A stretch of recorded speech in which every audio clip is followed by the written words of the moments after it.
जहाँ लालू जी के सुपुत्र हो गए वहाँ कहाँ न जुबान चलेगी न कलम चलेगा। अगर दिमाग चलेगा भी तो भय से वह दिमाग, उसका जो ब्लड का सर्कुलेशन है वह कहीं न कहीं गाढ़ा हो जाता है, इसके चलते परेशानी हो जाती है। तेजस्वी यादव को विधायक बनाने में अपनी भूमिका अदा कर दिया राघोपुर में, तो पकड़े गए। जब पकड़े गए तो परिवार के लोगों ने ही उनसे अलग रास्ता अख्तियार कर लिया। कभी यह नहीं कहा चिराग पासवान जी ने कि हम जमुई अपने लोकसभा के तारापुर में नीचे से फर्स्ट कर गए, ये कभी उन्होंने उसकी समीक्षा नहीं की। बयान देते रहे तो बयान आप देते रहिए।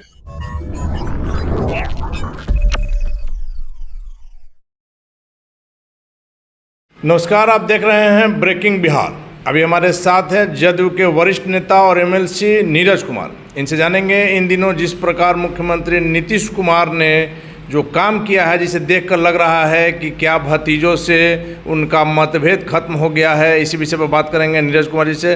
सर, जिस प्रकार से तेजस्वी यादव के घर गए मुख्यमंत्री जी, जिस प्रकार से मांझी जी की इफ्तार पार्टी में उनको छोड़ने के लिए आए, क्या लग रहा है कि कुछ तलखी कम हो रही है? यही तो सीखना चाहिए राजनीति में,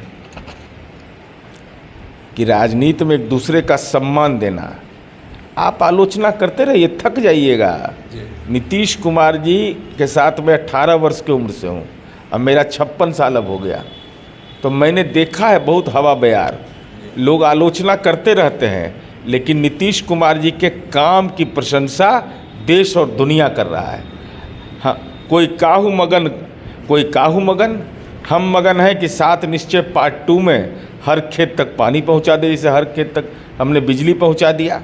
हम इसके लिए हैं कि महिलाओं की भागीदारी कैसे और तेज़ी से बढ़े, न्याय के साथ विकास की परिकल्पना कैसे समाज में साकार रूप ले, सामाजिक सौहार्द और सांप्रदायिक सौहार्द कायम रहे, जातीय तनाव नहीं रहे। लेकिन अब कुछ लोग को आनंद आता है ऐसे चीज़ों में। हमारी चिंता वह नहीं है, हमारी चिंता है बिहार का विकास। सर, राजनीति में इन दिनों जो सकारात्मक पहलू दिख रहा है उसी की चर्चा हम आपसे करने के लिए आए हैं। आपने देखा होगा चिराग पासवान भी लगातार मुख्यमंत्री नीतीश कुमार की नीतियों के खिलाफ रहे हैं। हालांकि बराबर वो कहते हैं कि नीतीश कुमार जी का, माननीय मुख्यमंत्री जी का मैं सम्मान करता हूं, उनकी नीतियों का मैं विरोध करता हूं। और इस बात को चिराग पासवान ने भी दिखाया कि किस प्रकार से चिराग पासवान ने मुख्यमंत्री जी का चरण स्पर्श किया। और ये मुख्यमंत्री जी ने भी दरियादिली दिखाई कि किस प्रकार से मांझी जी के इफ्तार के दावत में चिराग पासवान को बुला करके आशीर्वाद दिया। कि लोजपा सुप्रीमो चिराग पासवान जी की का यह मैं पूरे तौर पर उनके मूल्यांकन करता हूं। तो जब चुनाव आता है तो नीतीश कुमार जी के प्रशंसा के पुल बांध देते हैं कि शानदार काम किया आपने चाचा, इतना अच्छा काम किया, समाज के गरीब तबके को आपने सम्मान दिया, न्याय के साथ विकास किया, 7 निश्चय ने गांव की तस्वीर बदल दी और हम नीतीश कुमार जी के उम्मीदवार हैं, हमको आप वोट डालिए। और उसके आधार पर लोकसभा पहुंच जाते हैं। लेकिन कार्यनीति में यह उनको परेशानी हो जाती है कि वह चुनावी अभियान जब शुरू करते हैं तो उनके परिवार के लोगों को एहसास हो गया यह कहीं न कहीं से कहीं प्रभावित है। और स्वाभाविक है, रामविलास जी के सुपुत्र हैं, वही विरासत उनको मिली है। तो रामविलास जी की विरासत को छोड़कर उन्होंने ये तय कर लिया कि हमको केवल जनता दल से नहीं लड़ना है, हमको भाजपा से भी लड़ना है।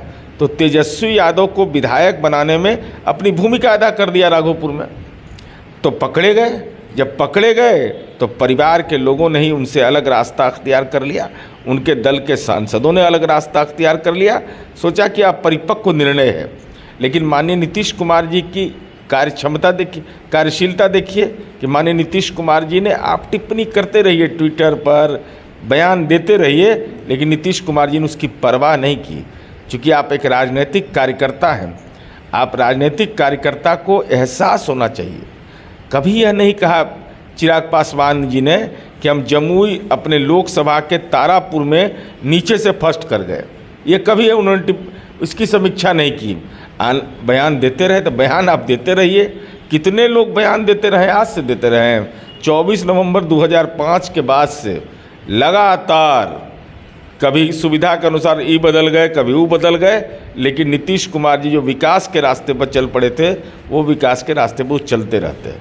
सर करीब करीब 17 साल आपका हो जाएगा सरकार का, लगातार सरकार का जो मीडिया है वो सही पक्ष गलत पक्ष ऐसा भी दिखाता है जो आप लोग को भी चुभता होगा।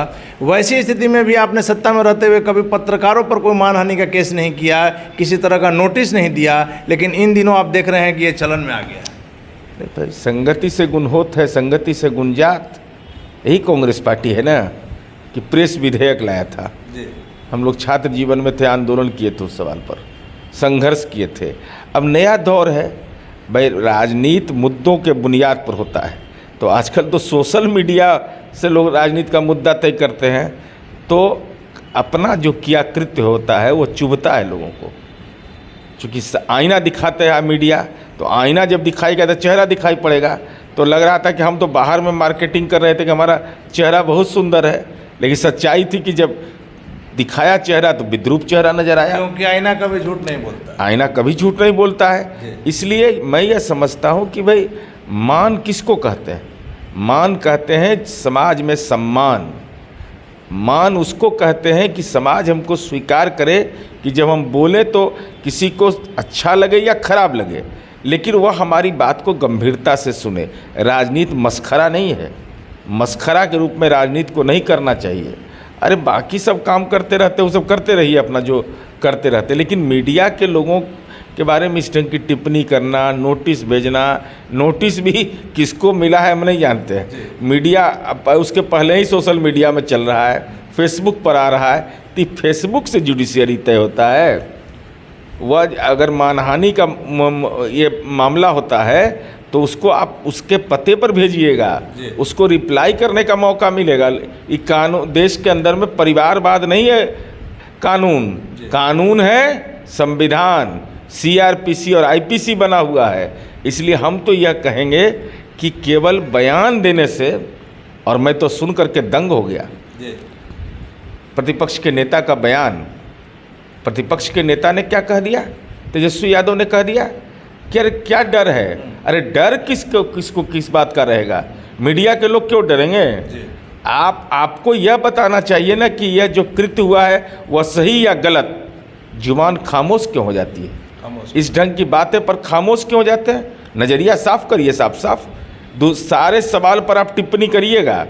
एक छोटी भी घटना हो जाए तो ट्विटर पर सक्रिय हो जाइएगा, लेकिन अपने परिवार में ऐसी घटना कोई कर दे तो आपकी जुबान कैद खाने में कैद हो जाती है। जगता बाबू का मैं बयान देखा कि मेरे अधिकार में नहीं है। राष्ट्रीय जनता दल का संविधान है और वह संविधान कहता है आपको अनुशंसा करने का अधिकार है। राष्ट्रीय अध्यक्ष को यह अधिकार है उस पर फैसला लेने का, लेकिन यह कह करके आप बच रहे हैं कि हमको कोई अधिकार नहीं। कैसे अधिकार नहीं है? आपको अनुशंसा करने का अधिकार है। अगर हम गलत करेंगे तो हमारे दल के प्रदेश अध्यक्ष हम पर अनुशंसा नहीं करेंगे। हम विधायिका में हैं जरूर, लेकिन हम पर राष्ट्रीय अध्यक्ष को अधिकार है हम पर कार्रवाई पार्टी के तहत करने का, लेकिन अनुशंसा का अधिकार है। लेकिन अनुशासन का डंडा भोथरा हो जाता है क्योंकि वह लालू जी के सुपुत्र हैं। तो जहाँ लालू जी के सुपुत्र हो गए वहाँ कहाँ न जुबान चलेगी न कलम चलेगा। अगर दिमाग चलेगा भी तो भय से वह दिमाग, उसका जो ब्लड का सर्कुलेशन है वह कहीं ना कहीं गाढ़ा हो जाता है, इसके चलते परेशानी हो जाती है। सर यहाँ गठबंधन की आपकी सरकार है, उसके बावजूद जदयू ने कभी अपने सिद्धांतों से समझौता नहीं किया है। ताज़ा प्रकरण आप ले सकते हैं, समान नागरिक संहिता से लेकर के अजान और लाउड स्पीकर के मामला में जिस प्रकार से मुख्यमंत्री जी ने स्पष्ट तौर पर कह दिया कि बिहार में इसकी कोई ज़रूरत नहीं है और ये सब बातें फालतू की बातें। भाई किसी के धार्मिक परंपरा में कैसे हस्तक्षेप कर दीजिएगा भाई? ये किसी को अधिकार है क्या देश के अंदर में? और गठबंधन हमारा नीतियों पर है, 7 निश्चय पार्ट 2 पर है, जिसका हिस्सा है हर खेत तक पानी पहुंचाना।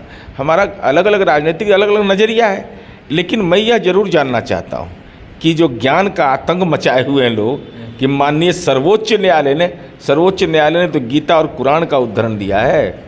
उसमें यह कहा है कि जो सुनना चाहते नहीं सुनना चाहते, तो ब्रह्म मुहूर्त में अगर गांव के मंदिर में देवालय में पूजा होता है, वहाँ आराधना होता, आरती होता है, तो बंद हो जाना चाहिए ना। कार्तिक महीने में बंद नहीं ना, लाउड स्पीकर लगना चाहिए, यज्ञ में नहीं ना लगना चाहिए। सबका मानक। और राजनीतिक दल को यह तय करना चाहिए कि अपने कार्यक्रम में जो आप रैलियाँ करते हैं, जो प्रदर्शन करते हैं उसमें लाउड स्पीकर का प्रयोग करते हैं। तो पहले हम तो सुधरें, तब न दूसरे को सुधारेंगे। सर, आखिरी सवाल है कि मुख्यमंत्री जी को लेकर जिस प्रकार की अटकलें चल रही हैं, आपको पता होगा कि बात आ रही है कि मुख्यमंत्री जी उपराष्ट्रपति बन सकते हैं, राष्ट्रपति बन सकते हैं, यहाँ बीजेपी का मुख्यमंत्री बन सकता है, इस पर क्या कहें? देखिए, बिहार की जनता ने 2025 तक माननीय नीतीश कुमार जी को जनादेश दिया है। अब कुछ लोग जनादेश की चोरी की बात करते हैं। हमको नहीं पता है कि विधायकों की संख्या के आधार पर ही तो कोई विधायक विधानमंडल का नेता बनता। मैं गवाह हूँ कि माननीय नीतीश कुमार जी ने विधायक दल की बैठक में कहा, जहाँ भाजपा विधायक दल के नेता भी चुने गए थे नए, उसमें साफ तौर पर बीजेपी के राष्ट्रीय नेतृत्व के लोग वहाँ बैठे हुए थे। उन्होंने कहा कि मेरी कोई इच्छा नहीं है, क्योंकि किसी का मन टूटेगा कि भाई इतना काम करने के बाद हमारे विधायकों की संख्या जब घट जाएगी तो स्वाभाविक है हमारे लिए ये चिंता का सबब था। माननीय नीतीश कुमार जी ने स्पष्टता के साथ कहा कि मुझे मुख्यमंत्री बनने की कोई इच्छा नहीं है, लेकिन यह कहा गया, भारतीय जनता पार्टी के राष्ट्रीय नेतृत्व वहाँ बैठा हुआ था, कि आपके नेतृत्व में चुनाव लड़ा गया है, इसलिए आप ही इस जिम्मेवारी को संभालिए। तब माननीय नीतीश कुमार जी ने उस जिम्मेवारी को संभाला और वह 7 निश्चय पार्ट 2 के बुनियाद पर संभाला। और माननीय नीतीश कुमार जी के बारे में तरह तरह के लोग कयास लगाते रहते। अब हम तो कोई भविष्यवक्ता नहीं है भाई, लेकिन हम ये समझते हैं कि माननीय नीतीश कुमार जी की कार्य क्षमता का एहसास है। और ज्यों ही यह सूचना जब फैलता है आपके माध्यम से, मीडिया के माध्यम से, कि माननीय नीतीश कुमार जी अब बिहार से बाहर जाने वाले हैं, तो मैं देखता हूं कि जो वोट नहीं दिया है वो बेचैन हो जाता है कि अब क्या होगा इस बिहार का। ये नीतीश कुमार जी का व्यक्तित्व है कि जो हमारा विरोधी है, जो वोट नहीं दिया है, उसको भी चिंता हो जाता है कि नीतीश कुमार जी के बाद इस बिहार का क्या होगा। यही नीतीश कुमार जी की पूंजी है। धन्यवाद सर।